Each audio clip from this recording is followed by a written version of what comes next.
মৃত্যু এমন এক জিনিস যেটা বাবার কাঁধে সন্তানের লাশ উঠায়, দাদার কাঁধে নাতির লাশ উঠায়। এজন্য এখান থেকে পালায়া যাওয়ার কোনো সুযোগ নাই। এই রাস্তাটাকে সুন্দর করার সুযোগ আছে। এই রাস্তাটাকে আল্লাহর দেওয়া বিধান মেনে এই মৃত্যুর রাস্তাটাকে জান্নাতের রাস্তা করার সুযোগ আছে। আজকে তাকে কবরে ফেলে আসার পরে আজ তার সন্তান, তার আত্মীয় স্বজন কেউ তাকে রাখতে চাচ্ছে না। এজন্য বাড়ির থেকে নামায় দিছে। যেই ঘর এত মায়া করে বানিয়েছিল, আজ সেই ঘরটা তাকে আটকাতে পারে নাই। যে সন্তানটার জন্য নিজের পায়ের জুতা হয়তো বাবারা ছিঁড়া গেলে তালি দিতে দিতে মুচি মাঝে মাঝে জিজ্ঞাসাই করে ফেলে, ভাই জুতাটা পাল্টান না, এই এক জুতার কত তালি লাগাবেন? বাবারা সেদিন বলেছিল, জুতার তালি লাগাইতে যে খরচটা, এটা আমি সামর্থ্যের ভিতরে আছে, কিন্তু নতুন জুতা আমি পরবো কেন? আমার কলিজার টুকরা সন্তানটাকে পরাবো। এক জামায় সেলাই দিতে দিতে জামায় শিলা দেওয়ার আর জায়গা থাকে না।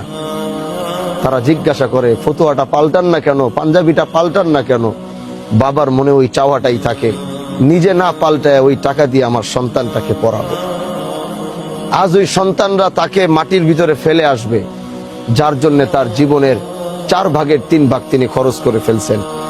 আজ কোনো সন্তান এরকম পাওয়া যাবে না, বা তার কোনো সন্তান আজ কবরে দাঁড়ায় বলবে না যে আমার বাবার সাথে আমারে কবর দাও, আমি এই কবর থেকে উঠবো না। পৃথিবীর এরকম কোনো সন্তান আজও জন্মগ্রহণ করে নাই। তার মানে সবাই তারে তাড়াহুড়া করতেছে, আমরাও এখন তাড়াহুড়া করতেছি কোন রকম জানাজার নামাজটা পড়েই তারে গিয়ে খালি মাটির নিচে ফালায়া যার যার জায়গায় সে চলে যাবে। নিথর এই দেহ একাকী ওই কবরের মধ্যে পড়ে থাকবে।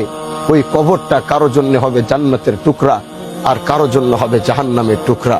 এজন্য ভাই আমার, বাহাদুরি বাদ দাও, সব অহংকার বাদ দিয়ে আজ এই সাদা কাফনের দিকে তাকাও, আর আমার নিজের কাপড়ের দিকে তাকাও। আজ আমি কালো শেরওয়ানি পরে আসছি, আপনি সুন্দর একটা জ্যাকেট লাগাইছেন, কেউ সুন্দর একটা ওয়েস্টকোট লাগাইছেন, কেউ সুন্দর একটা শার্ট লাগাইছেন।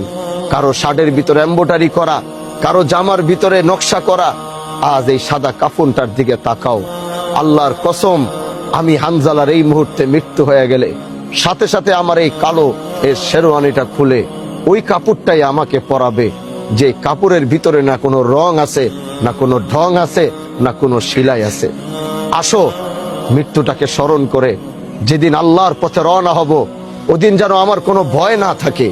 যেদিন আমার রবের দিকে রওনা হব, ওদিন আমার ভিতরে যেন কোনো রকম ভয় না থাকে। ইয়া আইয়াতুহান নাফসুল মুতমাইন্নাহ ইরজিই ইলা রাব্বিকি রাজিয়াতাম মারজিয়া। আমি বলবো যে আমাকে নিয়ে যাও, দেরি কেন করো?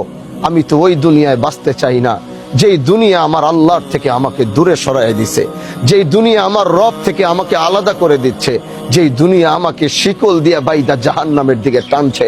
আমার হয়ে গেছে, আমি আর থাকতে চাই না, তাড়াতাড়ি জানটা কবজ করো।